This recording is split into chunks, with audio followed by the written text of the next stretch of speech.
Roman 20 The Itch, A Savior by Anonymous. On January 5th, the Germans attacked along the whole forest front and took more than 1,800 prisoners. We alone had captured 700 men of the French infantry regiment, number 120. The hand-to-hand fighting lasted till 6 o'clock at night.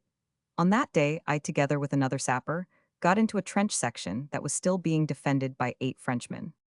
We could not back out, so we had to take up the unequal struggle. Fortunately, we were well provided with hand grenades. We cut the fuses so short that they exploded at the earliest moment. I threw one in the midst of the 8 Frenchmen. They had scarcely escaped the first one, when the second arrived, into which they ran. We utilized their momentary confusion by throwing 5 more in quick succession. We had reduced our opponents to 4. Then we opened a rifle fire, creeping closer and closer up to them. Their bullets kept whistling above our heads. One of the Frenchmen was shot in the mouth. 3 more were left. These turned to flee.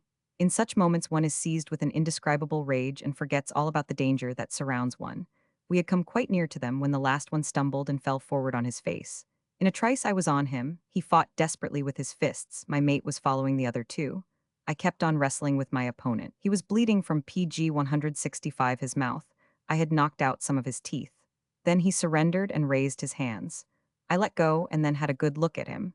He was some 35 years old, about 10 years older than myself. I now felt sorry for him. He pointed to his wedding ring, talking to me all the while. I understood what he wanted. He wanted to be kept alive. He handed me his bottle, inviting me to drink wine.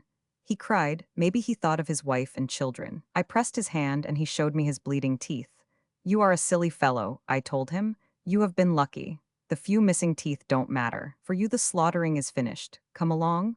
I was glad I had not killed him, and took him along myself so as to protect him from being ill-treated.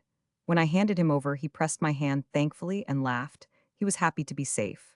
However bad the time he might have as prisoner, he would be better off at any rate than in the trenches.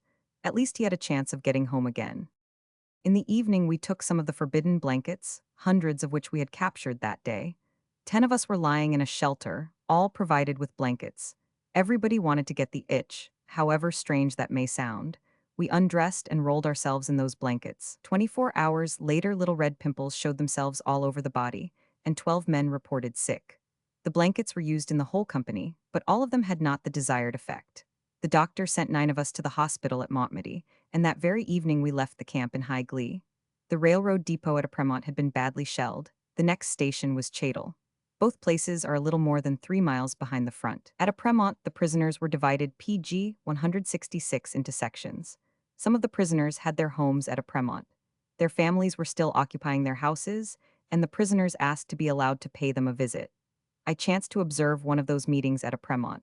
2 men of the Landstrom led one of the prisoners to the house, which he pointed out to them as his own. The young wife of the prisoner was sitting in the kitchen with her 3 children. We followed the men into the house. The woman became as white as a sheet when she beheld her husband suddenly. They rushed to meet each other and fell into each other's arms. We went out, for we felt that we were not wanted. The wife had not been able to get the slightest signs from her husband for the last 5 months, for the German forces had been between her and him. He, on the other hand, had been in the trench for months knowing that his wife and children must be there, on the other side, very near, yet not to be reached. He did not know whether they were alive or dead. He heard the French shells scream above his head. Would they hit Apremont? He wondered whether it was his own house that had been set alight by a shell and was reddening the sky at night. He did not know. The uncertainty tortured him and life became hell.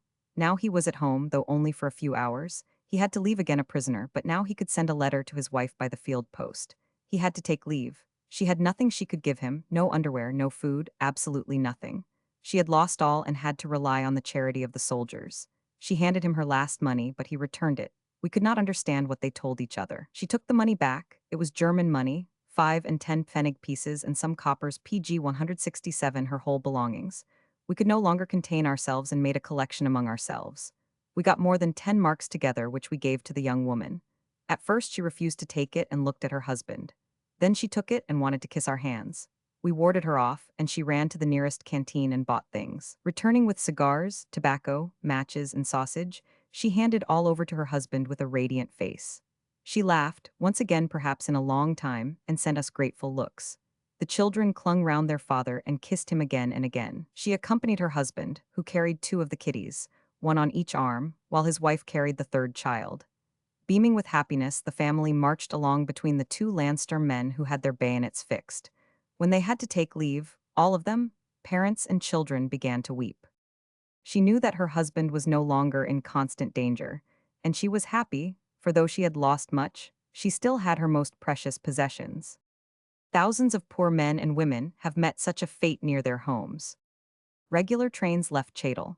We quitted the place at 11 o'clock at night, heartily glad to leave the Argonnes behind us. We had to change trains at Vouziers and took the train to Diedenhofen. There we saw 12 soldiers with fixed bayonets take along 3 Frenchmen. They were elderly men in civilian dress. We had no idea what it signified, so we entered into a conversation with one of our fellow travelers. He was a merchant, a Frenchman living at Vouziers, and spoke German fluently. The merchant was on a business trip to Sedan and told us that the 3 civilian PG 168 prisoners were citizens of his town. He said, "We obtain our means of life from the German military authorities, but mostly we do not receive enough to live, and the people have nothing left of their own. All the cattle and food have been commandeered." Those 3 men refused to keep on working for the military authorities because they could not live on the things they were given. They were arrested and are now being transported to Germany. Of course, we don't know what will happen to them.